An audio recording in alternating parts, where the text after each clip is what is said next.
بسم اللہ الرحمن الرحیم۔ شب برات کے 12 رکعات نفل کا طریقہ، اللہ پاک کو یہ نماز بہت پسند ہے۔ مکمل جاننے کے لیے ویڈیو کو اینڈ تک ضرور دیکھیے گا۔ محترم ناظرین، شعبان کی 15ویں شب شب برات کہلاتی ہے، یعنی وہ رات جس میں مخلوق کو گناہوں سے بری کر دیا جاتا ہے۔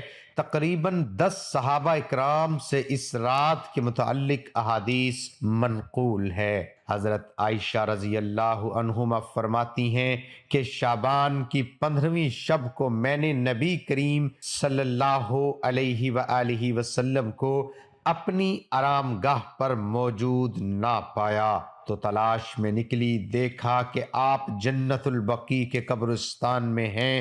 پھر مجھ سے فرمایا کہ آج شعبان کی 15ویں رات ہے۔ اس رات میں اللہ تعالیٰ آسمان دنیا پر نزول فرماتا ہے اور قبیلہ بنی قلب کی بکریوں کے بالوں کی تعداد سے بھی زیادہ گنہگاروں کی بخشش فرماتا ہے۔ دوسری حدیث میں ہے، اس سال پیدا ہونے والے ہر بچے کا نام لکھ دیا جاتا ہے۔ اس رات میں اس سال مرنے والے ہر آدمی کا نام لکھ لیا جاتا ہے۔ اس رات میں تمہارے اعمال اٹھائے جاتے ہیں اور تمہارا رزق اتارا جاتا ہے۔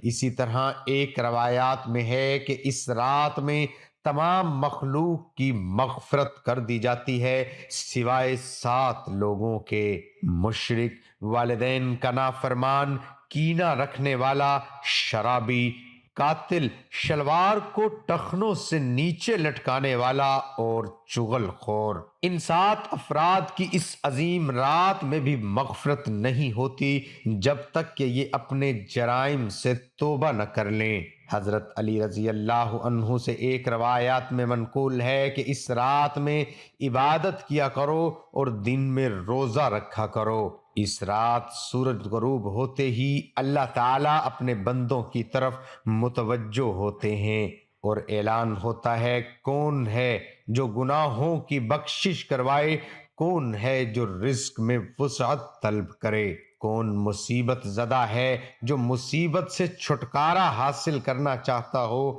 ان احادیث کریمہ اور صحابہ کرام اور بزرگان دین کے عمل سے ثابت ہوتا ہے کہ اس رات میں 3 کام کرنے ہیں۔ قبرستان جا کر مردوں کے لیے ایصال ثواب اور مغفرت کی دعا کی جائے، لیکن یاد رہے کہ نبی کریم صلی اللہ علیہ وآلہ وسلم سے ساری حیات مبارکہ میں صرف ایک مرتبہ شب برات میں جنت البقیع جانا ثابت ہے۔ اس لیے اگر کوئی شخص زندگی میں ایک مرتبہ بھی اتباع سنت کی نیت سے چلا جائے تو اجر و ثواب کا باعث ہے، لیکن پھول پتیاں، چادر چڑھاوے اور چراغاں کا اہتمام کرنا اور ہر سال جانے کو لازم سمجھنا، اس کو شب برات کے ارکان میں داخل کرنا، یہ ٹھیک نہیں ہے۔ جو چیز نبی کریم صلی اللہ علیہ وآلہ وسلم سے جس درجے میں ثابت ہے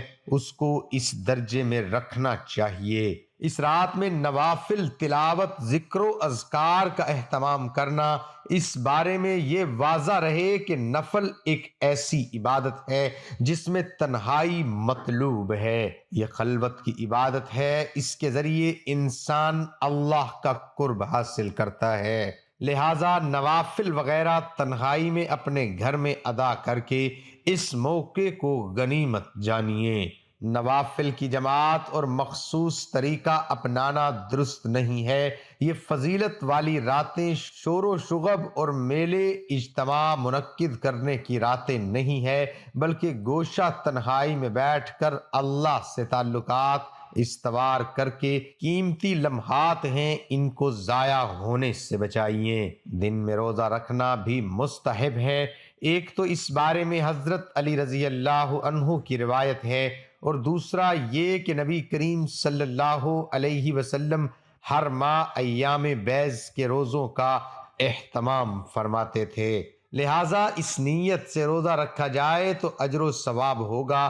باقی اس رات میں پٹاخے بجانا، آتش بازی کرنا اور حلوے کی رسم کا اہتمام کرنا، یہ سب خرافات اور اسراف میں شامل ہیں۔ شیطان ان فضولیات میں انسان کو مشغول کر کے اللہ کی مغفرت اور عبادت سے محروم کر دینا چاہتا ہے، اور یہی شیطان کا اصل مقصد ہے۔ محترم ناظرین، شب برات جہاں ہم دیگر نوافل کا اہتمام کرتے ہیں، بہت ساری نفل نماز پڑھتے ہیں، میری آپ سے گزارش ہے کہ شب برات یہ 12 رکعت نماز نفل آپ ضرور پڑھیے گا۔ اس نماز کے پڑھنے کی بہت زیادہ فضیلت ہے، اور اللہ رب العالمین کو یہ نماز بہت زیادہ پسند ہے۔ اس نماز کی فضیلت کے بارے میں رسول اللہ صلی اللہ علیہ وآلہ وسلم نے ارشاد فرمایا کہ فرض نمازوں کے بعد نوافل میں سب سے افضل نوافل ہیں۔ یہ فرض نمازوں کے بعد نفل نماز میں سب سے افضل نفل نماز ہے۔ یہ آپ شب برات والی رات آپ ضرور ادا کیجئے گا، اس کی پڑھنے کی بہت زیادہ فضیلت ہے۔ اس رات یہ نوافل آپ ضرور پڑھیے گا۔ اس نماز کے پڑھنے کا طریقہ کیا ہے، نیت کیسے کریں گے، اس نماز کا وقت کب شروع ہوتا ہے، کب ختم ہوتا ہے، مکمل طریقہ آپ لوگوں کے ساتھ شیئر کرنے جا رہا ہوں۔ اس نماز کا وقت کب شروع ہوتا ہے اور کب ختم ہوتا ہے، تو اس حوالے سے جان لیجئے کہ عشاء کے فرض ادا کرنے بعد سے لے کر صبح طلوع فجر ہونے سے پہلے تک، یعنی سحری کا وقت ختم ہونے تک اس نماز کا وقت رہتا ہے۔ اس پوری رات میں آپ کسی بھی وقت یہ نماز ادا کر سکتے ہیں، یعنی عشاء کی نماز ادا کرنے کے بعد جیسے ہی آپ نے فرض پڑھ لیے تو اس کا وقت شروع ہو گیا۔ اب آپ کبھی بھی کسی بھی رات کے حصے میں اس نماز کو پڑھ سکتے ہیں۔ صبح سحری کا وقت ختم ہونے تک اس نماز کا وقت رہتا ہے، اور اس نماز کو ادا کرنے کا جو افضل وقت ہے وہ صبح سحری کا وقت ہے۔ اس وقت میں یہ نوافل ادا کیے جائیں۔ اب رہا یہ مسئلہ کہ اس نماز کے پڑھنے کا طریقہ کیا ہے، کون سی صورتیں پڑھیں گے، کوئی خاص صورتیں ہیں، ایسا بالکل نہیں ہے۔ ویسے تو اس نماز کو پڑھنے کے بہت سارے طریقے ہیں، لیکن آسان طریقہ آپ کو بتاتا چلوں۔ دو رکعت کر کے 12 رکعت پڑھیں گے آپ، یعنی 2 رکعت پڑھی پھر سلام پھیر دیا، پھر 2 رکعت کی نیت کریں گے، پھر سلام پھیریں گے، 2 رکعت کے بعد اسی طرح ہم نے 12 رکعتیں پڑھنی ہیں، اور یہ نفل نماز ہے، اور اس کے پڑھنے کا طریقہ کوئی خاص نہیں ہے۔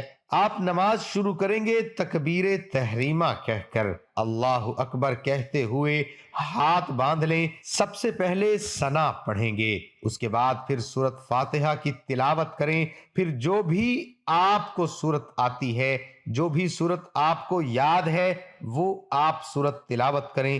مثال کے طور پر آپ کو سورت کوثر یاد ہے تو آپ یہ سورت پڑھ سکتے ہیں، یا اسی طرح جو سورت اخلاص ہے اس کی بھی آپ تلاوت کر سکتے ہیں۔ جو بھی آپ کو قرآن مجید کا حصہ یاد ہے یا جو بھی سورت آپ کو آتی ہے وہ آپ تلاوت کر سکتے ہیں۔ اس کے بعد پھر رکوع کریں، رکوع سے کھڑے ہو، 1 رکعت مکمل ہو گئی، سجدہ کر لیا۔ آپ نے پھر دوسری رکعت میں اسی طرح سورۃ فاتحہ پڑھیں گے، کوئی سورت ملائیں گے، رکوع اور سجود قاعدہ، اس کے بعد تشہد، درود اور دعا پڑھ کر دائیں بائیں سلام پھیر دیں گے، یعنی جس طرح باقی نوافل پڑھتے ہیں اسی طرح 2 رکعت نفل پڑھیں گے، اور 2 رکعت کر کے پڑھیں گے، یعنی 12 رکعتیں 6 سلام کے ساتھ پڑھیں گے۔ اور اس نماز کی نیت کیسے کریں گے؟ نیت دیکھیں، اصل دل کا ارادہ ہے۔ نیت اس طرح کریں کہ میں نے نیت کی 2 رکعت نماز نفل تہجد کے واسطے اللہ تبارک و تعالیٰ کے منہ میرا کعبہ شریف کی طرف، یعنی یہ تہجد کے نوافل ہیں۔ تو تہجد کے نوافل کی نیت کریں گے، اگر دل میں ارادہ کر لیں تب بھی بہتر ہے، کوئی حرج نہیں۔ نیت ہو جائے گی بالکل درست ہے، لیکن اگر زبان سے الفاظ ادا کرنا چاہیں تب بھی کوئی حرج نہیں، کر سکتے ہیں، مستحب ہے۔ زبان سے نیت کے الفاظ ادا کرنا تو اس طریقے سے یہ 12 رکعتیں آپ ادا کریں۔ اس نماز کے پڑھنے کی بہت زیادہ فضیلت ہے۔ رسول اللہ صلی اللہ علیہ وآلہ وسلم نے ارشاد فرمایا، فرض نمازوں کے بعد نوافل میں سب سے افضل نوافل تہجد کے نوافل ہیں، تو اس لیے اس رات میں ان نوافل کا اہتمام بھی آپ ضرور کیجئے، اور بہتر اور افضل وقت وہ رات کا آخری حصہ ہے۔